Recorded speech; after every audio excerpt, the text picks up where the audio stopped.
Hello friends, I am Somnath Kundu. Welcome to my channel target next ed. আজকে নিয়ে এসেছি আর একটা ইন্টারেস্টিং ভিডিও নিয়ে। আজকের বিষয়টা হচ্ছে যে এনআইওএস থেকে যারা ডিএলএড করেছিল এবং ইন সার্ভিস টিচার ছিল তাদের কিন্তু পরীক্ষাতে বাদ দিয়ে দেওয়া হয়েছিল, আপনারা সবাই জানেন। কিন্তু দুদিন আগে যে কোর্টের হিয়ারিং হয়েছে 10ই ডিসেম্বর, সেখানে কিন্তু এনআইওএস জিতে গিয়েছে এবং সর্বভারতীয় ক্ষেত্রে কিন্তু এনআইওএসকে ভ্যালিড করে দিয়েছে সুপ্রিম কোর্ট। এক্ষেত্রে সুপ্রিম কোর্টের অর্ডারটা আসতে দুদিন দেরি হয়েছে এবং সেক্ষেত্রে অনেকেই টেনশনে ছিল যে কেন এখন অর্ডারটা আসছে না। তো অর্ডারটা কিন্তু অলরেডি আপলোড হয়ে গেছে, আপনারা সকলেই জানেন।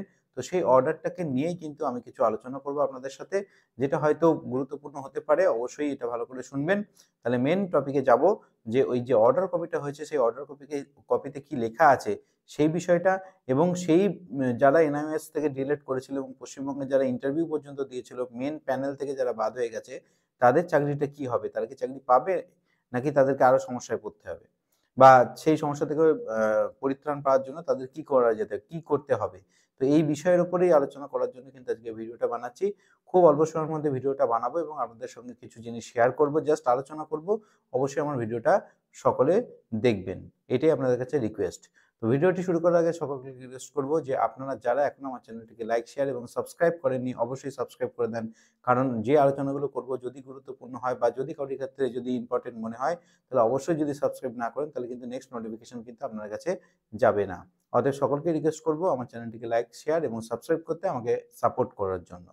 চলুন চলে যাই আজকের মেন বিষয়ে। এটা হচ্ছে অর্ডার কপি। দেখুন এখানে দেখতে পাচ্ছেন, ঠিক আছে। ডায়েরি নাম্বার কত? ডায়েরি নাম্বার হচ্ছে 4961, বিশ্বনাথ জির এটা ডায়েরি নাম্বার, এবং হচ্ছে এটা উত্তরাখণ্ডের। এই যেখানে বিশ্বনাথ জি এর বিষয়টা রয়েছে,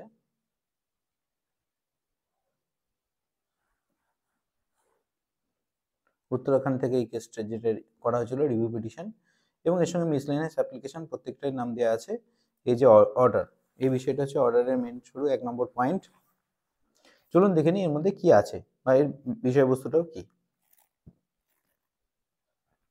বলছে। 1 নম্বরে কি বলছে? 1 নম্বর বলছে, the grievance out to the raised on behalf of the review petitions and some of the applicant before this court is that though they are in employment and covered by the recognition order dated এত, তার মানে বলতে চাইছে কিছুজন petitioner গিয়েছে কোর্টে এবং তাদের হচ্ছে এমপ্লয়মেন্ট যারা আছে এবং যারা রিকগনাইজেশন অর্ডারটা কভার করছে কত না, 2/9/2017, that believe they believe that the judgment and order of this court 28/11/23, এই 28/11/23-এর যে জাজমেন্টটা হয়েছিল, যেটা এনআইএসকে বাদ দেওয়া হয়েছিল, ঠিক আছে। এখানে কিন্তু তোমার একটা ব্যাকেটে একটা কথা বলা আছে, thereinafter and judgment under review. এই বিষয়টা কিন্তু ইম্পর্টেন্ট। আরেকটা উঠিয়ে দিই, নেক্সট কি আছে? would come their way if they want to make the better their prospects by applying the either in other institution or for the promotional avenues। মানে তারা যদি আমার এই জাজমেন্টটা বাধার সৃষ্টি করছে, তারা যদি বেটার কিছু করতে যায় বা অন্য প্রমোশনাল কোনো ঘটে, তো সেক্ষেত্রে নাকি এই অর্ডারটা বাধার সৃষ্টি করছে। স্বাভাবিক ব্যাপার, এই অর্ডারের যে লাইনগুলো লেখা ছিল, কয়েকটা কিছু বিষয়গুলো সেটা কিন্তু খুব কনফিউশন ছিল, এবং যার জন্য কিন্তু ভারতবর্ষের বিভিন্ন স্টেটে কিন্তু তার জন্য এনআইএস ডিএলএডকে কিন্তু বাদ দিয়ে দেওয়া হয়েছিল। সেরকম পশ্চিমবঙ্গেও কিন্তু ইন্টারভিউ দেওয়া সত্ত্বেও কিন্তু এনআইএস ডিএলএডকে বাদ দিয়ে দেওয়া হয়েছে। নেক্সট কি? 2 নম্বর বলছে, we have already clarified, আমরা অলরেডি ক্লারিফাইড করে দিয়েছি, in the judgment under the review, that one time scheme was provided the solely to the safeguard of interest of those teacher who were employed। বলছে আমি কিন্তু জাজমেন্টের আরেক জায়গায় কিন্তু বলাও ছিল, যারা এমপ্লয়মেন্টে রয়েছে তাদের কিন্তু এটা এফেক্ট করবে না। এই কথাটা কিন্তু এই 28-এর যে 11-23-এর যে 28/11/23 তার জাজমেন্টে কিন্তু এটা উল্লেখ করা ছিল, কিন্তু সেখানে ইন সার্ভিস মানে বোঝা হচ্ছিল যারা সরকারিতেই চাকরি করে, অনলি ফর সেই সমস্ত, মানে সমস্ত স্টেট গভর্নমেন্ট এটাই ভেবে নিচ্ছে যারা সরকারি চাকরি পেয়ে গেছে সেগুলোই হচ্ছে ইন সার্ভিস টিচার, বাকি যারা প্রাইভেটে চাকরি করছে তাদেরকে ইন সার্ভিস হিসেবে তারা হয়তো ভাবেইনি, ঠিক আছে। employed as on 10/8/2017, we are therefore not inclined to entertain their present review petition as well as miscellaneous application. যারা প্রেজেন্ট পিটিশনার আছে রিভিউ করেছিল এবং তার সঙ্গে মিসলেনিয়াস অ্যাপ্লিকেশনের ক্ষেত্রে কিন্তু একই প্রযোজ্য। ঠিক আছে, বিষয়টা কিন্তু একই। যারা অ্যাপ্লিকেশন করেছে বা রিভিউ পিটিশন করেছে, যারা অ্যাপ্লিকেশনে আছে, মিসলেনিয়াস অ্যাপ্লিকেশনে আছে, তাদের ক্ষেত্রে কিন্তু সব ক্ষেত্রে এটাই প্রযোজ্য হবে যে জাজমেন্টটা কিন্তু অলরেডি ক্লারিফাই করা আছে, যেটা ওয়ান টাইম স্কিম প্রোভাইড করা হয়েছিল যে সেফগার্ডের জন্য কাদের না যারা ইন সার্ভিসে রয়েছে। তার মানে এখানে কিন্তু সরকারি এবং বেসরকারি যারা চাকরি করছে বোথ তাদের সবারই চাকরির সেফগার্ড কিন্তু এর মধ্যে আছে। নেক্সট হচ্ছে কি বলছে however to avoid any confusion we again clarify that the 18-month diploma obtaining by such person 18-month diploma obtain করেছে যারা who are in employment is as on 10/8/17 এর মধ্যে যারা এমপ্লয়মেন্টে সে সরকারি হোক বা বেসরকারি হোক যারা এমপ্লয়মেন্টে রয়েছে তাদের যে 18 মাসের যে কোর্সটা and who have completed the diploma course 18 মাস যারা শেষ করেছে would be treated as a valid diploma holder for the purpose of applying other institution for the promotion and avenue। তার মানে কি তারা প্রমোশনের ক্ষেত্রে বা অন্য কোনো ইনস্টিটিউশনে অ্যাপ্লাইয়ের ক্ষেত্রে কিন্তু তারা এলিজিবল হয়ে যাবে যারা 18 মাসের ট্রেনিং করেছে, কিন্তু যারা এই ডেটটা এই 10/8 এই ডেটটার মধ্যে যারা এমপ্লয়মেন্টে ছিল, মানে অলরেডি যারা সরকারি হোক বা বেসরকারি হোক কোনো স্কুলে অবশ্যই চাকরি করছিল, যারা রেজিস্ট্রেশন করিয়েছিল তারা কিন্তু অবশ্যই সবাই কিন্তু ভ্যালিড। নেক্সট কি বলছে,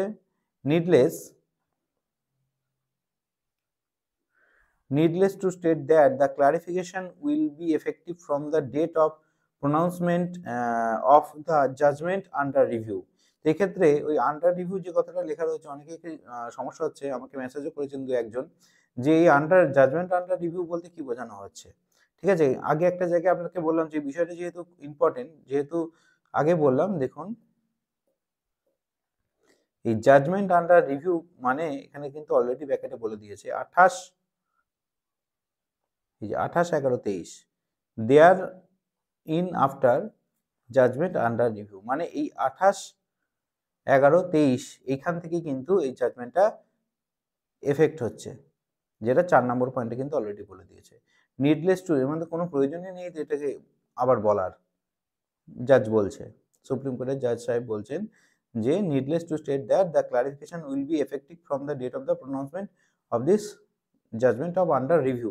এবং এই কথাটা কিন্তু অলরেডি তিনি এখানে বলে দিয়েছে, এই কথাটার অর্থ কিন্তু এইটা, ডেটটা কিন্তু এই যে এইটা, ওর জন্য এটা ব্যাকেটে কিন্তু আগে লিখেও দেওয়া আছে। যেবার জাজমেন্ট রিভিউ মানে কি, যারা রিভিউ পিটিশন এখন করেছে তাদের ক্ষেত্রে কি এফেক্টিভ হবে নাকি এটা ওই 28/11 যেখানে কোনো জাজমেন্টে যে ভুল ব্যাখ্যা করার জন্য অনেকে বাদ দেওয়া হয়েছে সেখান থেকে লাগু হবে। তো এখানে কিন্তু 28/11/23 এখান থেকেই কিন্তু বিষয়টা লাগু হবে, বিষয়টা এফেক্টিভ হবে। ঠিক আছে, তো এই বিষয়টা হয়ে গেল। আর নেক্সট এখানে খুব বেশি কিছু নেই, এই যত মিসলেনিয়াস অ্যাপ্লিকেশন এবং যত রিভিউ পিটিশন ছিল ডায়েরি নাম্বার সবকটা রিভিউ পিটিশন এখানে কিন্তু দেওয়া রয়েছে।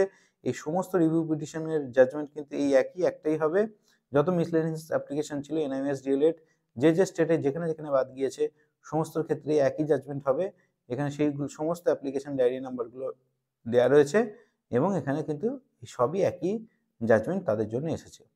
এবার সেক্ষেত্রে পশ্চিমবঙ্গের ক্ষেত্রে আমি একটা আলোচনা করতে চাইবো যে পশ্চিমবঙ্গের ক্ষেত্রে কি হবে। আপনারা জানেন যে পশ্চিমবঙ্গের যে 11,700 সামথিং 750 উপরে যে রিক্রুটমেন্ট হয়েছিল এবং সেখানে 9,333 জনকে রিক্রুটমেন্ট দেওয়া হয়েছে এবং সেখানে এনআইওএসরা বাদ চলে গিয়েছিল, প্রায় 1,012 মতো এনআইওএস সম্ভবত বাদ গিয়েছিল। তাদের চাকরিটা কি হবে, তারা কি মেরিট লিস্ট এসেছিল এবং তারা কি চাকরি পাওয়ার যোগ্য?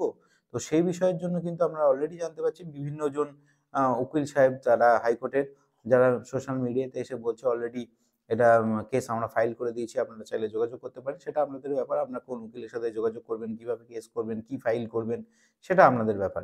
কিন্তু বিষয়টা হচ্ছে এটাই যে এই নিয়ে কিন্তু কেস সাবমিশন হয়ে গিয়েছে অলরেডি। আজকে কিছু জন এনআইওএস ডিএলএড যা ক্যান্ডিডেট যারা খুবই পরিশ্রম করছে তারা অলরেডি পর্ষদে গিয়েছিল, গত পর্ষদে দেখা করতে, জানি না কি হয়েছে। যদি আমি অবশ্যই আপডেট পাই তাহলে অবশ্যই আপডেট দেওয়ার চেষ্টা করব যে কি ঘটেছে, এবং আরও কিছু চেনাশোনা লোক যারা পর্ষদে গিয়েছিল তারা কন্ট্যাক্ট করেছিল, যাবে, তারা অবশ্যই, তাদের সাথে আমার কন্ট্যাক্ট আছে। যদি জানতে পারি যে কি আপডেট আসছে বা পর্ষদ কি বলছে যে এনআইএসডিএল এর যারা বাদ চলে গিয়েছিল এই 22-এর 17-22-এর যারা 17-এ ফর্ম ফিল আপ করেছিল এবং 22-এর যারা রিক্রুটমেন্টের ফর্ম ফিল আপ করেছে, তো তাদের ক্ষেত্রে কি হবে অবশ্যই আপডেট দেওয়ার চেষ্টা করব। কিন্তু এখানে একটা বিষয় খুবই হেডেকের, কারণ এই যে 9,533 জন যারা জেনারেল ডিএলএড সম্পন্ন যারা চাকরি করছে, যদি এই 1,000-1,200 এনআইএসকে যদি ঢোকাতে হয়, তাহলে হয়তো সিট ক্রিয়েট করতে হবে বা সিট বাড়াতে হবে, আইদার রিপ্যানেল যদি হয় তাহলে কিন্তু সমস্যা হচ্ছে এই এনআইএস এ যারা এমপ্যানেলড হবে বা যারা স্কোর লিস্টে আসবে, মেরিটে আসবে, মেরিট লিস্টে আসবে, যে কজনই আসুন না কেন জেনারেল ডিএড কিন্তু সেখানে বাদ চলে যাওয়ার সম্ভাবনা থেকে যাচ্ছে। আমি বলছি না যে এটা আমি বলছি মানে যে এটাই হচ্ছে, এরকম কোনো ব্যাপার নয়, বা এটাকে কোনো মিস ইন্টারপ্রিটেশন করবেন না।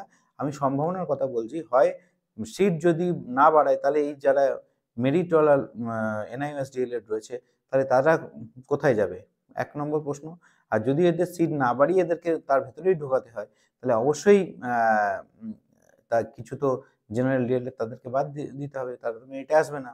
আপনারা অনেকেই বলবেন যে ২২০০ সিট, এই ২০২২ এর যে রিক্রুটমেন্টে ২২০০ সিট, সেটা কিন্তু ধরা আছে, মানে কোর্টের অর্ডারে, সুপ্রিম কোর্টের অর্ডারে সেটা কিন্তু তোলা আছে। অবশ্যই সেটা তোলা আছে, কিন্তু সেটাও কিন্তু অন্য একটা ব্যাচদের জন্য। সেটা কিন্তু এনআইএস ডিএলএড এর জন্য নয়। অবশ্যই যদি এক্ষেত্রে যদি একতরফা ১৭রা জিতে যায়, তখন হয়তো ২২০০ সিটে এনআইএস ডিএলএড এরও সেখানে ইনক্লুড করা যেতে পারে। কিন্তু সেটা তো সম্ভব নয় যতক্ষণ না পর্যন্ত জাজমেন্ট আসছে। অতএব দুটোই অবস্থা। এখন হচ্ছে ১ সিট ক্রিয়েট করে এনআইএস কে ইনক্লুড করে দেওয়া, আর ২ হচ্ছে জেনারেল যারা মেরিটে আসবে এনআইএস এ তাদেরকে ইনক্লুড করার জন্য কিছু জেনারেলকে বাদ দেওয়া। এছাড়া তো আর সেকেন্ড কোনো অপশন আসছে না। হয় সিট ক্রিয়েট, নতুন সিটে এনআইএস দেরকে ইনক্লুড, অর জেনারেল ডিএড যারা এনআইএস ডিএলএড যারা মেরিটে আসছে, তাহলে তার জায়গায় যারা জেনারেল ডিএলএড চাকরি করছেন তাদেরকে কিছু বাদ দিয়ে সেই জায়গায় সেই মেরিটে এনআইএস ডিএলএডকে ইনক্লুড। কিন্তু দেখা যাক কি হয়, খুবই কঠিন পরিস্থিতি, জটিল পরিস্থিতি। যদি এই বিষয়টা আগে একটু রিভিউ করা হতো রিক্রুটমেন্টের আগে, তাহলে হয়তো অনেকটাই সুবিধা হতো। কিন্তু যাই হোক, দুর্ভাগ্য। যাই হোক, এনআইএস এর ভাগ্য খুলেছে বা এনআইএস রা নেক্সট অ্যাপ্লিকেশন করতে পারবে, যেকোনো পরীক্ষার ক্ষেত্রে অ্যাপ্লিকেশন করতে পারবে। প্লাস এই যে রিক্রুটমেন্টগুলো হয়েছে সেখানে সমস্ত কিছু তারা আবার নিজের পজিশন ফিরে পাবে। এটাই এনআইওএস ডিএলএড এর জন্য একটা বড় প্রাপ্তি বা বড় জয়, এটাই বলা চলে। দেখা যাক কি হয় সামনে। প্রত্যেকটা আপডেট আমি দেওয়ার চেষ্টা করব। অবশ্যই এর জন্য আপনারা আমাকে একটু সাপোর্ট করবেন। আর আমাকে সাপোর্ট করার জন্য অবশ্যই আমার চ্যানেলটিকে লাইক, শেয়ার এবং সাবস্ক্রাইব করবেন। আপনাদের কাছে সকলের কাছে রিকোয়েস্ট থাকলো। নমস্কার, ধন্যবাদ। নেক্সট ভিডিওতে আবার দেখা হবে।